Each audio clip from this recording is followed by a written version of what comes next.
What up, y'all? So today we're talking about 3 tips to help improve sleep that you can implement tonight. All right, tip number 1, it's your sleep time. Make sure you're getting a regular sleep time. The biggest benefit you can have here is having consistency. So always going to bed at the same time or about the same time is going to make this much, much easier for your body to get a quality sleep. And here's how that happens. So we think about our circadian rhythm, and with that, you're gonna have different times of the day that your body goes through these waves and these patterns, and the circadian rhythm is dictating the different systems in our bodies that affect what that part of the day is going through. So there's actually a time frame around the 10:30-ish mark that your body is getting ready for bed. Now, about an hour prior to that, your body, because the circadian rhythm, is gonna start releasing melatonin, which, as you may know, is gonna help you with your sleep. Some people supplement this, but you can actually help alleviate some of these issues if you can set some consistent times with going to bed. If your production of melatonin is kicking in around the 9 o'clock time frame or thereabouts, around the 10 o'clock time frame, your body is about ready to start winding down. So make sure you start going to bed at about that time. Start preparing ahead of time. Make sure you've already brushed your teeth, you've done your nighttime routine, take your vitamins, whatever it is you do. That way, by the time you hit 10:30-ish, you're already in bed, ready to rock and roll with that sleep.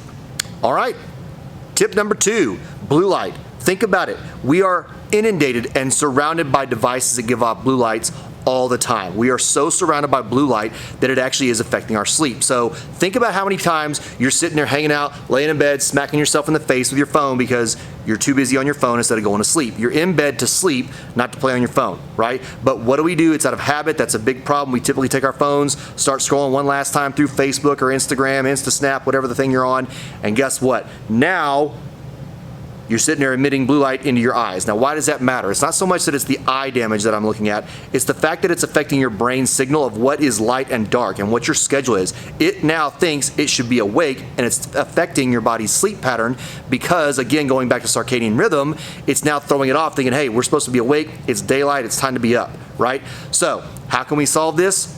About half an hour before it's time to go to bed, put the phone down, okay? Don't get in bed with the phone. Set the phone down wherever you need it, but don't have it laying in bed over top of you while you're sitting there thumbing through whatever it is you're looking at, okay? Give yourself a week to try this without doing that and see how this actually affects your sleep in a positive way. All right, step number 3, hydrate. So our body needs hydration in order for us to function properly in many, many areas. And I'll do a video about this another time if you want. Drop a comment below if you want to see a video about hydration, how that's going to affect your body in multiple different areas other than sleep. But the reason it affects your sleep is very simple.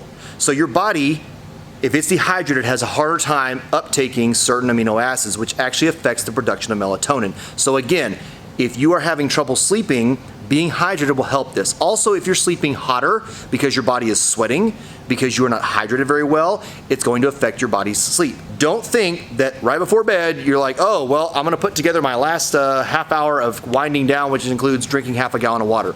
All that's gonna do is make you get up 15 times in the middle of the night, peeing, disrupting your sleep amount and sleep quality because you're constantly getting up and you have to go back to sleep every time. And sometimes you may be one of those that has trouble going back to sleep once you're awake. So again, that's gonna affect the quality and the amount total that you're getting every single night, which means that the next day you're gonna feel lethargic and dragging your feet, all because of a little bit of hydration. So make sure you're hydrating throughout the day, sipping along the day, throughout the day, drinking water. Now, how much water should you be drinking?